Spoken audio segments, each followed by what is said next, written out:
Los lunes en Hoy por Hoy Guadiato, Diálogos. Un encuentro con el mundo de la ciencia, de las letras. Diálogos. Francisco Javier de los Ríos te invita cada lunes a las 13:30 a una entrevista al detalle con invitados de renombre provincial, nacional e internacional. Diálogos, con la firma del profesor Francisco Javier de los Ríos.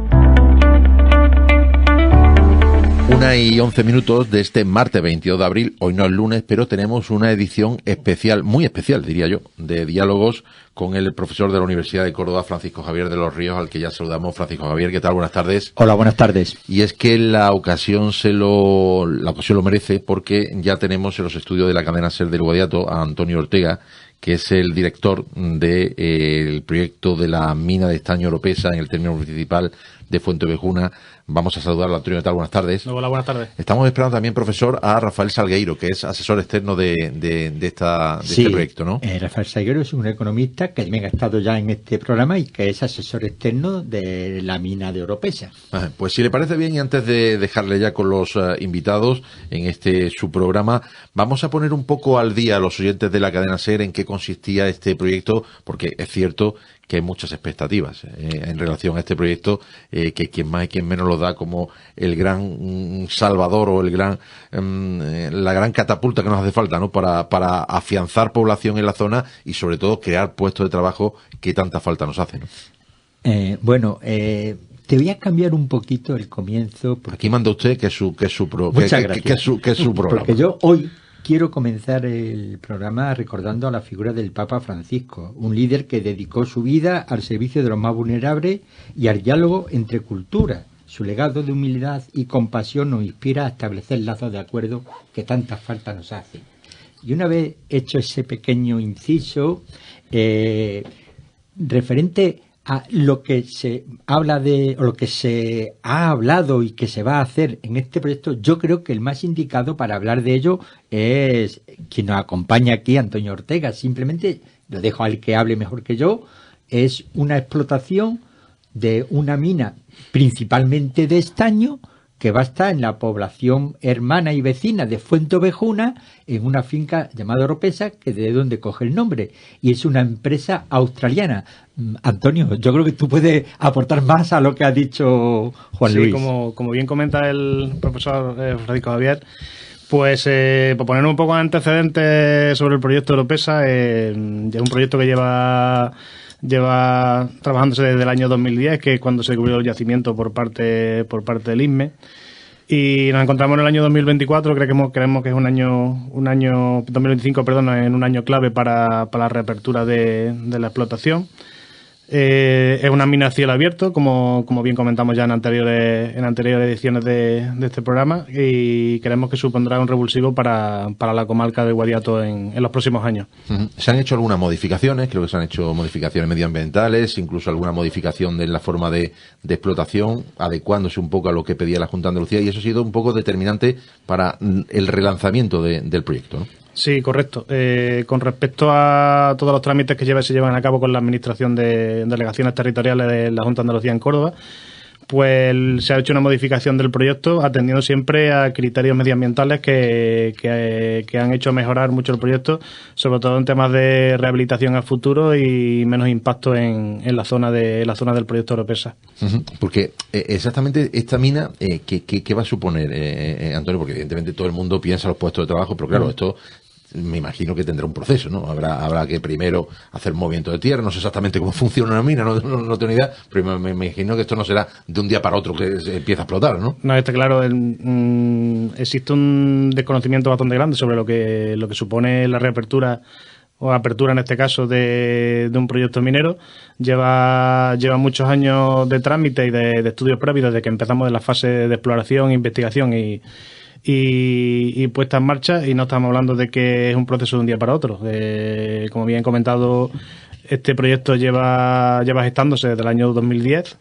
Desde el año 2010 hasta aproximadamente el año 2022 ha sido un periodo de investigación minera que nos permita evaluar si nuestro recurso es económicamente viable y técnicamente viable. Se ha demostrado que sí, y en la actualidad pues se ha modificado el proyecto, se ha presentado un proyecto nuevo con unos nuevos criterios medioambientales se han modificado ciertos parámetros de ciertas infraestructuras del proyecto y nos encontramos en una fase administrativa. Profesor. Bueno, continuando con las preguntas que ha lanzado el director Juan Luis, te quiero preguntar, ¿habéis hecho un estudio? ¿Qué volumen estimado de recursos minerales se pueden extraer?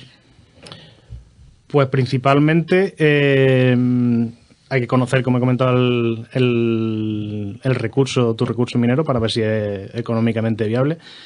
Durante el año 2023 se concluyó el estudio de recursos, que nos dio un resultado de aproximadamente 20 millones de toneladas de mineral de estaño.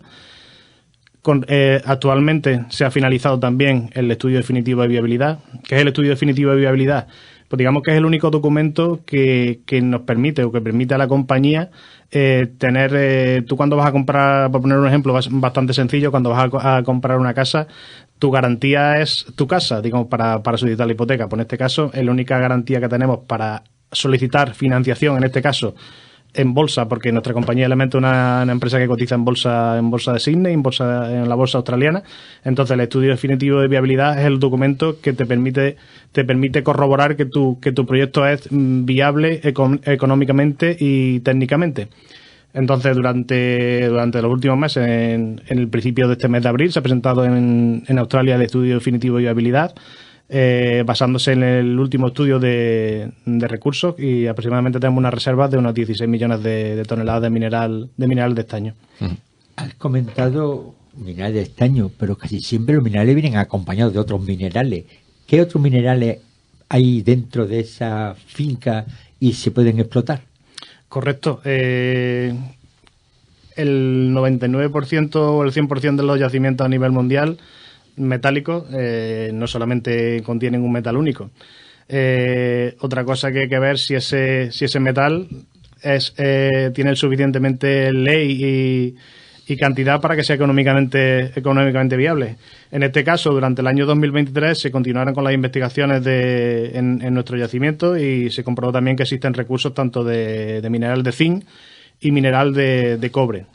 ¿Qué nos va a permitir que en este mineral de zinc? Pues este mineral de zinc va a ser tratado en el mismo proceso que se trata el estaño. Se va a tratar, digamos, el proceso de titulación y molienda y concentración va a ser el mismo que el estaño. Entonces nos va a aportar un valor extra a nuestro concentrado final, que es el producto que al final es el producto vendible en nuestro proyecto. A mí me gustaría preguntar al profesor de los Ríos, claro, porque vivimos o estamos viviendo un tiempo en el que, bueno, esto de la minería ya parecía que había pasado a un segundo plano, pero ahora con todos los problemas que hay entre Estados Unidos, Rusia, Ucrania, ahora nos hemos dado cuenta que hay recursos mineros, que hay zonas que tienen minerales que se pueden explotar. Evidentemente es un buen momento para esto. Sí, está claro que es un buen momento, porque sobre todo la demanda de metales a nivel global está siendo terrible. Además, el estaño tiene un caso bastante particular. Actualmente no hay ningún productor de estaño a nivel europeo ni a nivel de Estados Unidos. Solamente los principales productores a nivel mundial son Myanmar, la antigua Birmania, Indonesia y China. China, la mayoría de su producción la utiliza para su propia industria, con lo cual no hay ningún tipo de exportación de estaño por parte de China. ¿Qué supondrá la mina o el proyecto Oropesa? En cuanto se ponga el proyecto Oropesa en funcionamiento, supondrá que el 10% de la producción de estaño a nivel de Europa procederá de Fuenteovejuna. Qué curioso. Una mina tan importante aquí en Fuenteovejuna, tan cerca nuestra, ¿no?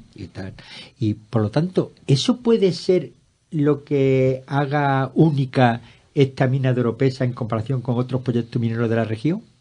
Pues puede ser uno de los puntos a favor. Ser el principal productor de estaño a nivel europeo, ya que el grueso del estaño a nivel europeo procede de material de reciclaje, pues creo que es una singularidad de nuestro proyecto.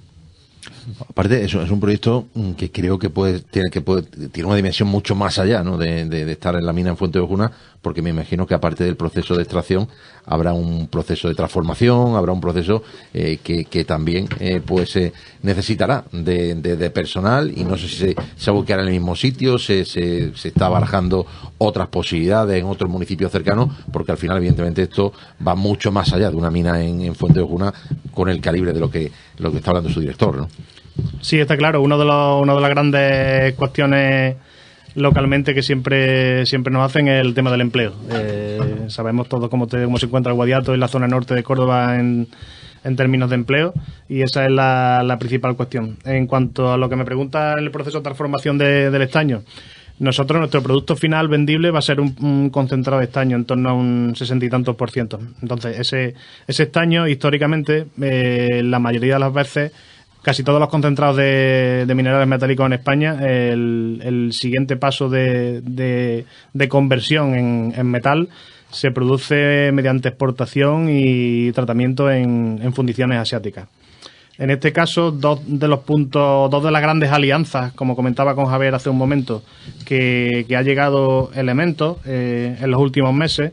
Una ha sido el principio de acuerdo con una pequeña fundición que hay en Cáceres, en el pueblo de Robledo Llano, que históricamente ha tratado chatarras de estaño, y posiblemente a futuro pues se pueda tratar el concentrado que se produce en Oropesa. Entonces, no va a ser necesario la exportación mediante flete a ningún puerto europeo, lo cual nos va a favorecer mucho en nuestro proceso. Y la segunda alianza a la que Elemento también ha llegado en los últimos meses es un acuerdo con Atlantic Copper, que es una refinería que se encuentra en Huelva, que es el principal procesador de cobre a nivel europeo, que es propiedad de Freeport-McMoRan, una de las empresas mineras más grandes del mundo, que nos permitirá no solamente tratar nuestro concentrado, sino los residuos o los productos que no seamos capaces de tratar en otro tipo de fundiciones. Se ha llegado a un principio de acuerdo de investigación de ese residuo para aumentar nuestra cadena de valor. Uh-huh. Bueno. Sí, vamos a presentar a Rafael Salgueiro, que acaba de incorporarse ahora mismo a esta mesa de este Diálogos especial. Profesor, no pasa nada, no pasa absolutamente nada. Profesor de los Ríos, todo suyo. Nada. Bienvenido, Rafael. Muchas gracias, Javier. Bueno, gracias por invitarnos. No, las gracias a vosotros por participar y haber dado el honor a esta casa de que habléis de la apertura ya más próxima de este proyecto que tanta ilusión despierta en la comarca. Te iba a hacer una pregunta y prácticamente me la has respondido, y bueno, me hubiese gustado otra respuesta, pero es la que es. Te iba a preguntar que una parte esencial de la cadena del valor de la minería metálica es la transformación del mineral extraído, y la pregunta era si se podía realizar por esta comarca, y veo que no hay viabilidad de hacerlo en esta comarca, ¿verdad? Es complicado por el tema de infraestructura que actualmente tenemos en la comarca. Estamos hablando de infraestructura bastante compleja y que suponen una inversión bastante elevada. En nuestro proyecto la mayor inversión es la planta de concentrado, y si tuviéramos que aparejar una fundición posiblemente no sería rentable, no sería viable. Claro. Pero bueno, no quiere decir que el producto final, que es el lingote de estaño, no pueda ser tratado en industrias locales, o como por ejemplo existe Kunes Copper, que existe aquí en la zona de Espiel, que está muy interesado también en este tipo de productos. Bueno, ojalá sea lo más. Lo utilizan en la planta de Estracor, ahí producen cobre estañado, aunque el consumo no es demasiado elevado. Yo creo que el orden de unas 100 toneladas anuales, ¿no? Pero está muy bien. Yo me alegro mucho que se quede aquí algo. Bueno, espero que podamos estamos hablando, porque claro, una de las grandes deficiencias, yo digo que la única deficiencia que tiene esta comarca tan maravillosa es la falta de empleo. Entonces, ¿la única ha dicho? No. Vamos a seguir. Vamos a dejarlo, porque estamos en un tema muy interesante y no quiero perder el hilo. Entonces, evidentemente, una de las mayores expectativas que este proyecto despierta es la creación de empleo. ¿En qué horizonte temporal podríamos comenzar o podrán comenzar, no, yo no voy a hacer nada, las contrataciones y de qué volumen de empleo estaríamos hablando en las distintas fases del proyecto? Pues Mira, en cuanto Dale. En cuanto a volumen de empleo, es una cosa de la que debemos ser bastante cautos. Se pueden dar siempre cifras aproximadas basándonos en otros proyectos similares a este. Si nos basamos en proyectos similares a este, bajo nuestra experiencia, pues empleos directos estarán en torno a 140, 150 empleos. Estamos hablando de los empleos que genera la mina directamente, personal propio y contratistas. Pero yo creo que el gran volumen y el gran beneficio de un proyecto minero son los empleos indirectos que genera, que estamos hablando en la fase de construcción que sale los primeros años, estaremos hablando en torno a casi 700 empleos los primeros años y después los empleos indirectos que generará con respecto a todas las industrias auxiliares. Con respecto a cuáles son los tiempos que manejamos, pues estamos en manos de la administración. Nosotros tenemos unos objetivos en mente, pero la empresa está lista para empezar la explotación si tuviéramos los permisos mañana mismo. No tenemos ningún problema.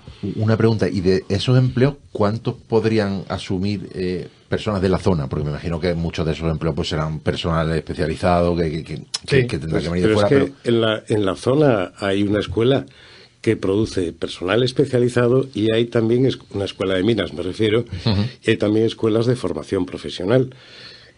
Para una de las cuales se ha aprobado hace muy poco tiempo un curso o la enseñanza de calderería y soldadura, por poner un ejemplo, ¿no? Entonces, el propósito de la compañía es que el empleo comarcal sea el máximo posible. Y no tenemos tanta inquietud en relación con el personal técnico o facultativo, es decir, con los titulados superiores o titulados medios, porque esto los produce la Escuela Politécnica Superior de Belmez. Donde hay que hacer el gran esfuerzo es en los otros empleos, para los cuales no hay una formación específica todavía, ¿no? Tengo la confianza en poder servir de apoyo a las escuelas de formación profesional que quieran ampliar su rango de actividades o su rango de enseñanzas, ¿no? Pero en el tiempo que se tardará en obtener los permisos o las autorizaciones, por ser más preciso, ese tiempo hay que dedicarlo a la selección y formación de personas, claro. Bueno, y a la atracción, empezando por ella. Justamente iba a hacer una pregunta que está vinculado con lo que estás diciendo. Claro, Peñarroya es un pueblo con una tradición minera muy interesante. Absolutamente. ¿Cómo valoráis esa tradición minera para este proyecto? Pues mira, por resumirlo, que en esta comarca se sabe de qué se está hablando cuando se habla de minería. Se sabe qué hay que exigirle a una empresa minera y se sabe muy bien qué proporciona una empresa minera. Por decirlo con toda crudeza, a este territorio no se pueden venir contando milongas. Milongas esto va a ser maravilloso, revolucionario, empleo para todo el mundo, desarrollo, en fin, estas cosas exageradas, ni milongas del otro tipo, ¿no? La exageración de los daños que causa la minería. Cuando digo que se sabe muy bien qué puede ofrecer la minería y se sabe muy bien, se conoce muy bien el balance de ventajas e inconvenientes, caramba, es que aquí ya se conoce la minería desde hace muchos años. Se sabe que ahora se pueden restaurar los daños a las aficiones que se hayan causado. En este territorio hay casos ejemplares de restauración minera. No hay más que ir a Cortaballesta, por poner solamente un ejemplo, ¿vale? Se sabe cuáles son las aficiones que causan. Por eso digo que lo más importante primero es la existencia de vocación, la existencia de trayectoria histórica y que no se pueden contar milongas, que la ciudadanía no se lo creerá. Por eso lo que vamos a hacer es exponer municipio a municipio y colectivo a colectivo el proyecto minero. A mí, porque tengo que salir, y quiero hacer una última pregunta y creo que también el profesor de los Ríos también va a participar. Para mí, un dato fundamental es la sinergia o la conexión que se pueda dar entre la Escuela Superior Politécnica de Belmez y la mina, porque al final va a posibilitar que los alumnos puedan hacer las prácticas donde hay que hacer las prácticas, que es la mina, ¿no? No, pero esto, la idea es ir muchísimo más allá de las prácticas convencionales. Ya sean estancias y demás, ¿no? Hay un concepto que no sé si es absolutamente preciso, pero que constituye un anhelo, que es el de una mina universitaria. Es decir, una relación estrechísima y perdurable entre la enseñanza en la escuela de Belmez y la operación minera. Como digo, yendo muchísimo más allá de las estancias en una empresa, prácticas convencionales y demás. Ese es el propósito. Sí, bueno, efectivamente iba a entrar en esa parcela porque entendía que un apartado importante de esta entrevista era la vinculación con la escuela, con la formación. Y bueno, parte ha respondido ya a usted, porque como bien sabes, la Escuela de Minas, digo, la antecesora de la Politécnica Superior, la Escuela de Minas, nace precisamente para dar respuesta... Hace un siglo. Sí, hace un siglo, este año 24 hizo un siglo, a dar respuesta a la necesidad de una empresa, la empresa Peñarroya. Entonces, me alegra enormemente escuchar que quieren recuperar ahora ese vínculo que había entre la universidad con una empresa propia de la comarca.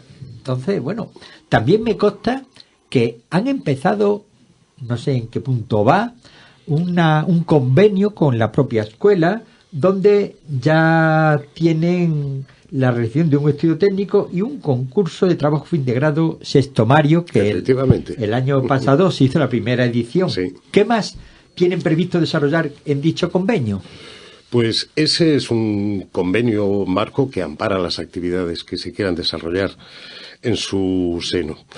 Ahí hay que establecer los distintos tipos de prácticas o estancias que pueda haber en la empresa, ya sea tras la licenciatura, ya sea durante los estudios, de forma muy concreta, en determinadas asignaturas en las que sea de interés para los alumnos acudir a la operación minera y hacer sus prácticas allí. Por poner un ejemplo, el cálculo de voladuras. Recibirán la enseñanza en la escuela, los fundamentos, pero irán a la mina a planificar voladuras con el software que se esté utilizando. Y el ingeniero responsable de eso lo será también de aconsejar, corregir, en fin, y guiar a los alumnos. Es decir, el propósito es que los alumnos salgan con una formación práctica profunda. Insisto en lo que he dicho antes, me alegra enormemente. Por ahí iban varias preguntas de las que ya me está respondiendo. Bueno, y esto me gustaría añadir que quisiéramos extenderlo también a los institutos de formación profesional, a la enseñanza, a este tipo de enseñanza. Bueno, ha hecho referencia a la enseñanza profesional y también antes has comentado que se va a implementar un ciclo formativo de calderería y soldadura en el Instituto Alto Guadiato. Creo que para el curso que viene empezarán, como supongo que conocéis, actualmente los ciclos formativos tienen que ser duales. Es una normativa que se ha puesto y que no voy a entrar en valoraciones ahora mismo en ella. ¿Tienen previsto hacer alguna vinculación de ese ciclo? Porque claro, antes de seguir la pregunta, para que se le concedan plazas, tienen que tener empresas donde puedan realizar las prácticas. ¿Tienen previsto hacer algún tipo de convenio con ese ciclo formativo? Naturalmente que sí, esta es la intención. Además, los alumnos pueden empezar las prácticas casi de los primeros, puesto que serán necesarios durante la construcción de la planta, incluso antes de la operación de la mina. Y el anhelo es poder servir para que se amplíe el rango de enseñanzas, de formación profesional. En la universidad se va a adoptar también, en las universidades españolas, la formación dual. Y ahí estamos, bueno, dispuestísimos, claro. Sí, bueno, eso esa idea de enseñanza dual surge prácticamente en Alemania. En España, en el País Vasco hay algo de universidades, en el resto muy poco, sí en ciclo formativo. Sí, pero bueno, es una cosa muy interesante porque una de las deficiencias que se le achaca a la enseñanza universitaria española es la falta de práctica. Falta de práctica que nuestra escuela siempre ha llevado con gran honor el tener una práctica, como antes hemos comentado, fabulosa, porque es que los estudiantes se iban a la empresa, a Encasur al final, antes a Peñarroya, a la empresa Peñarroya, a hacer las prácticas. Claro, no era práctica de un tallercito montado, no. Era in situ. De verdad. Y claro, tenían muy buena cualificación y han gozado siempre. Si eso se recupera, bienvenido. Y otra de las cosas, supongo que estará contemplado, es poder realizar, como bien has comentado, práctica de asignaturas, más cuando acaban la carrera, a falta del trabajo fin de grado, porque si no, no se pueden entrar en convenio, hacer práctica en la empresa, que además se suele utilizar para la redacción del propio trabajo fin de grado. Claro. Supongo que en esa línea la que estaréis barajando. Claro que sí, pero y esto no, claro, esto no es caridad, esto es algo que beneficioso para los estudiantes, para la propia escuela y para la empresa minera. Vamos, es que es un privilegio estar situados a una veintena o menos de 30 kilómetros de una escuela de minas. Esto ya no pasa. Pues Y esto es extraordinario. Yo es que siempre digo lo mismo. Para mí la EPSB, la escuela de mina, como aquí le llamamos, es mi casa. Llevo muchos años ahí, más de 35. Bueno, entonces le tengo gran cariño. De hecho, por aquí tengo algún alumno sentado. Sí, yo creo que es una necesidad para ambos, tanto por parte de la empresa como por parte de la universidad. Y además esto forma parte de mi, por hablar personalmente, mi forma de entender las cosas. Yo he sido profesor de administración de empresas en la Universidad de Sevilla toda mi vida. ¿Cómo no voy a tener vocación de servir a la universidad? Bueno, sigo con la vinculación con la escuela. Claro, la contratación será al principio, cuando una vez que ya están contratados los técnicos, ¿seguirán siendo necesarios futuros técnicos que se vayan incorporando o ya será más complicado? Bueno, yo creo que está claro que, como bien comenta Rafael, la formación no comienza en el año 1 cuando comienza la contratación, no comienza en el año 1 de la explotación. Está claro que la formación hay que preverla con años de antelación porque son puestos de trabajo y formaciones muy específicas, pero yo creo que una explotación minera es una industria bastante dinámica, que siempre surgen nuevos puestos de trabajo, que es lo que habrá que adaptarse a un proceso de reciclaje continuo. No estoy de acuerdo contigo en que no se vaya a contratar una vez que empiece la explotación. No. Yo no he dicho que no se vayan, Entiendo que el volumen máximo será al principio. Sí, está claro que el volumen máximo será en los primeros años de explotación. Puede haber, tampoco, porque ¿sobre qué tiempo, para seguir avanzando, qué tiempo, te digo de otra forma, la otra vez que estuvo usted aquí se habló de entre 12 y 13 años de explotación, más un año posiblemente de preparación y después unos 3 o 4 años, no recuerdo bien, de clausura. Sí. ¿Estamos hablando de los mismos tiempos? ¿Han cambiado? A mí me gusta incidir mucho en ese punto de que ahora mismo con los recursos, con las reservas que tenemos actualmente, si estamos hablando de un año previo de preparación y construcción, 12 años aproximadamente de explotación y unos 4 años de rehabilitación de las instalaciones, de las infraestructuras mineras. Pero claro, eso es a día de hoy. La empresa sigue investigando el recurso minero y aumentando reservas. En el momento yo tengo una dicha que yo tengo es que en el momento que tú retiras una máquina de sondeo de tu proyecto ya conoces tu fecha de cierre, con lo cual la empresa en el momento que empieza a generar flujo de caja pues seguirá investigando y continuará investigando y aumentando al máximo la vida del proyecto. Bueno, entiendo que en el momento que se encuentra la sociedad es casi una obligación, unos mecanismos de transparencia. ¿Qué mecanismo utilizarán ustedes para informar a la comunidad? La información, en primer lugar, la compañía ha adoptado algo que se llama el Team Code, que es el código de transparencia de información de la minería del estaño en todo el mundo. Esto es, además, particularmente importante porque el estaño forma parte de un conjunto de metales que sean metales de zonas conflictivas y demás. Y hay una absoluta transparencia en la producción, en las actividades, etcétera, ¿no? Entonces, además de esto, hay objetivos ESG de gobernanza, de medio ambiente y sociales que hay que cumplir. Y este cumplimiento se audita, eso será objeto de auditorías externas. Además de eso, la vocación o el propósito es ser transparentes con la sociedad local. La información continuada, no solamente ahora, durante el proceso de participación social que vamos a emprender, sino a lo largo de toda la vida de la mina. Sin transparencia no se va a ningún lado. Ya no se puede. Y nos gustaría que cada vez que fuese necesario para la sociedad nos invitases a explicarlo desde aquí.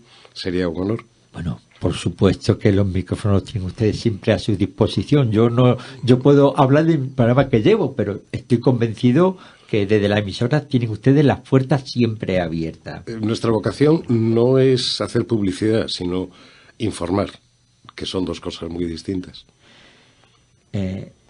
Bueno, sigamos en otro, ya voy a seguir en otro aspecto ahora que también quería tocar con ustedes, y es los aspectos legales y regulatorios.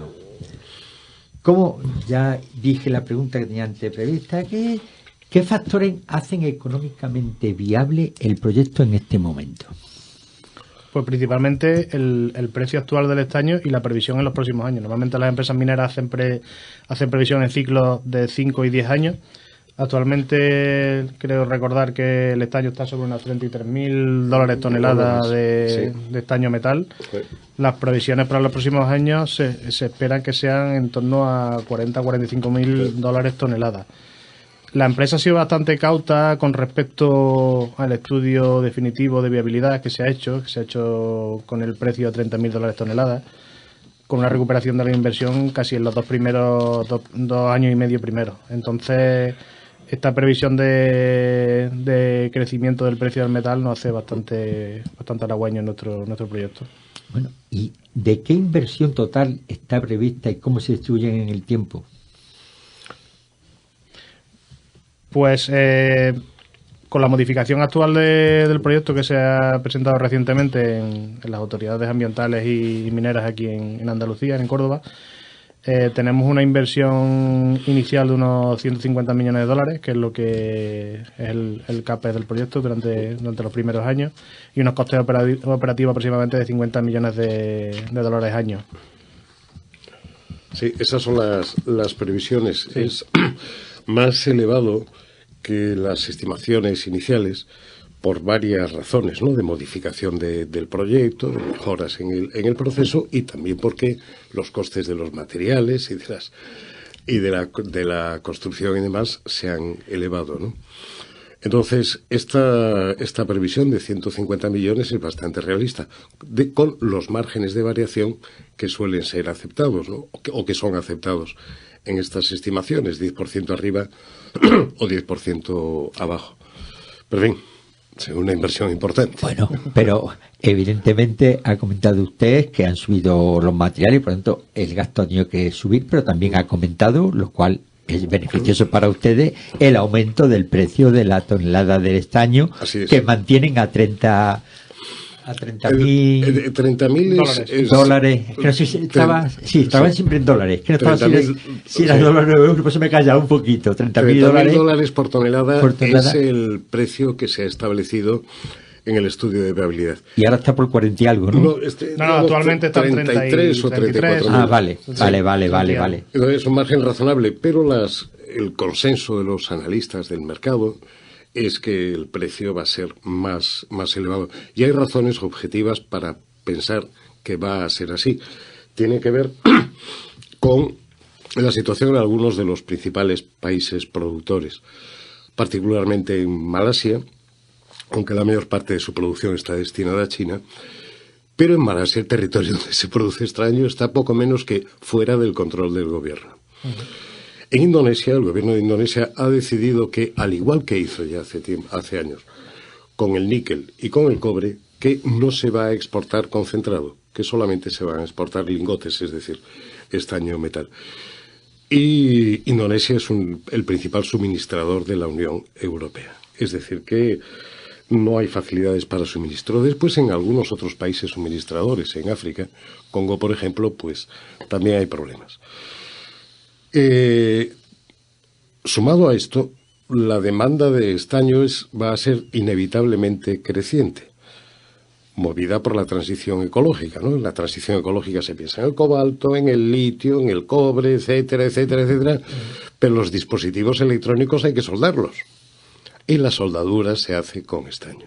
Sí, por poner un poco en situación lo que comenta Rafa, el principal consumo de estaño a nivel mundial es en soldadura eléctrica y electrónica. Entonces, el 51% del estaño producido a nivel mundial se consume en este tipo de función. Todos los dispositivos llevan soldadura de estaño. Bueno, por lo tanto, por lo que os escucho, estamos hablando de un proyecto de un interés nacional, al ser prácticamente la única. Supranacional el estaño no está incluido en la lista de materias primas críticas, la vigente, de la Unión Europea, aunque cumplía sobradamente el requisito de valor económico, pero no cumplía el requisito, según se examinó hace un par de años, de riesgo de suministro. Esto ha cambiado por completo y el estaño estará incluido en algún momento, antes o después, en la lista de materias primas críticas. Al igual que lo está en Estados Unidos, en Australia, en Japón, Canadá, etcétera, y Reino Unido incluso. En la Unión Europea no hay producción de estaño. Entre 100 y 200 toneladas, más o menos al año, entre alguna operación en Galicia y otra en Portugal. La producción de Oropesa puede suponer el 10% del consumo de estaño de mina en la Unión Europea. Esto es muy serio, una cantidad claro, muy claro. interesante. Bueno, y al ser, ustedes, claro, son de una empresa privada, pero claro, al ser un material, digamos, llamémosle estratégico por la falta que hay, ¿contáis con financiación pública y privada o solo privada? De momento solo privada, claro. Será financiación bancaria y financiación obtenida en la bolsa de Sydney, donde cotiza la empresa matriz de MESPA. Si existiesen algunas ayudas públicas que pudieran ser de aplicación al proyecto, claro que aspiraríamos a ellas. Pero eso no está contemplado en el estudio claro, de viabilidad, por supuesto, cosa que no se debe hacer nunca, y menos en este caso. No, pero no hay ayudas específicas para la minería, más allá de las que en el nuevo plan de acción sobre materias primas que va a publicar el gobierno muy pronto, ahora está en fase de consultas, pero se reduce a las materias primas críticas. Son ayudas para exploración y demás. En fin, estas cosas sí se podrá aspirar en su momento. Bueno, has hecho referencia a la transición energética y digital. ¿Es tan importante los materiales que pueden ustedes traer para esa transición? Pues la razón es la que la hemos dicho, ¿no?, antes. Es que hay que soldar las cosas, no se claro. pueden pegar. Es un material insustituible. Pero aparte de la soldadura, ¿hay alguna otra aplicación interesante? Pues principalmente también se utilizan baterías. Cada vez que abres una lata de sardinas. Y cualquier tipo de aleación de estaño también. Cada vez que abres una lata de sardinas está utilizando una aleación de estaño, ¿no? Pero sí hay otras aplicaciones para superficies, tejados, en electroquímica, etcétera, ¿no?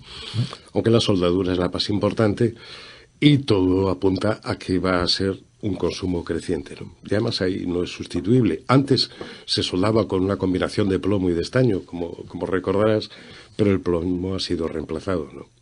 Ha sido descartado. Bueno,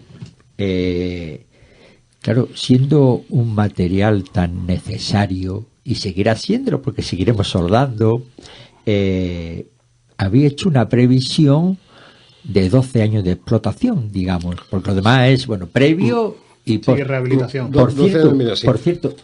Sí, pero es una previsión cautelosa. Sí, es lo que iba.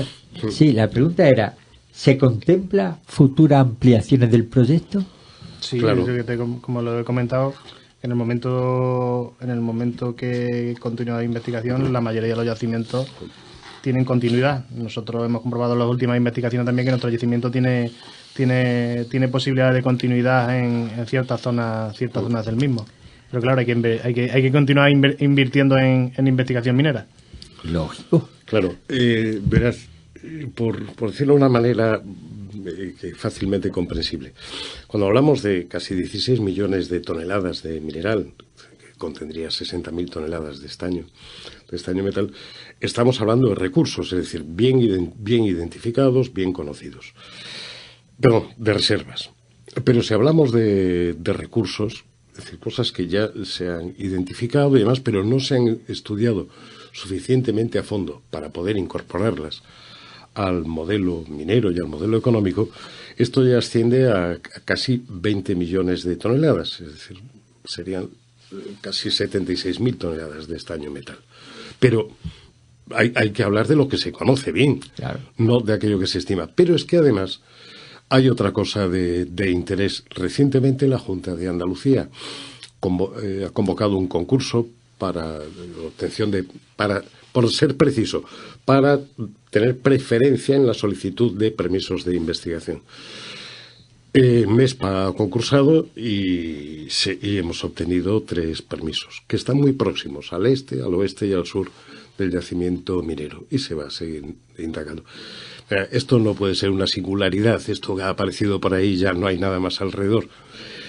Hay bastante más. Y en esta misma comarca hay mucho que explorar todavía. Revisar antiguas explotaciones o antiguos yacimientos que fueron identificados y no explotados y volver a ver y mirarlos con los ojos y la tecnología del siglo XXI. ¿Cuándo se podrá hacer eso? Cuando la operación minera esté produciendo caja. Claro. En minería se habla mucho de las cuadrículas. ¿De cuántas cuadrículas han estado ustedes investigando? Pues actualmente el proyecto Oropesa creo que engloba 50 cuadrículas mineras. 50, sí. Los proyectos que se han concedido de investigación son mucho más amplios que el proyecto actual. Lo que queda claro es que tú tienes que ir centrando el tiro en función de los resultados que vayas obteniendo en investigación. Entonces, el objetivo ahora mismo es conocer con la máxima precisión dónde hay posibilidades de investigación. Porque ahora mismo, en los próximos meses o en los próximos años, la intención es conocer estos nuevos permisos concedidos y en función de los resultados, pues hacer una previsión de algún tipo de sondeo que nos permita corroborar que existe recurso en esa zona. Bueno, Rafael, cuando lo hemos presentado, usted es asesor externo. Eso es. ¿Qué rol juegan los asesores externos en el cumplimiento de los estándares de una explotación? Bueno, ese no será mi papel, mi función. Ahora soy una especie de medio volante izquierdo, que se diría en el fútbol, por contarlo con claridad. No, pero mi función principal además va a ser las relaciones con la universidad, con la enseñanza en general y, sobre todo, hacer realidad las promesas de contribución al desarrollo local. Un proyecto minero tiene un gran potencial de contribución al desarrollo local, pero eso no sucede porque sí, no sucede de milagro, hay que hacerlo. Y eso va a ser mi trabajo en los próximos años, ¿no? Al margen de esto, los asesores externos son muy útiles, digo, no será mi trabajo, son muy útiles en la mirada desde el exterior. ¿Qué quiero decir con esto? El ver cómo se están haciendo las cosas, cómo se gobierna la compañía, cómo son las relaciones con la sociedad, cómo es el cuidado del medio ambiente, la mirada exterior y la certificación del cumplimiento ambiental o en general el cumplimiento regulatorio ante terceros. Y esto es importantísimo. Los asesores externos son necesarios, son funciones que no tienen por qué ser de carácter permanente ni internas. Las internas tienen que ser operativas, pero sí son necesarias. Y es bueno que se hagan desde el exterior, con la mirada desde el exterior. Bueno, hemos hablado varias veces del medio ambiente, impacto ambiental, y eso fue uno de los problemas que han tenido en el proyecto, ha sido medioambiental. ¿Qué estudios de impacto ambiental se han realizado para solicitar la autorización ambiental y qué medidas concretas están previstas para garantizar que esta explotación minera sea compatible con la protección del medio ambiente? Pues se ha hecho un estudio de impacto ambiental profundísimo y detalladísimo, más allá de incluso los requisitos que establece la ley. Pero es que además, como el proyecto está en un lugar que es dentro de un espacio Natura 2000, lo cual no impide la realización de actividades extractivas, esto tiene que quedar muy claro. No se pide la realización, de hecho hay una guía de la Comisión Europea sobre cómo hacerlo.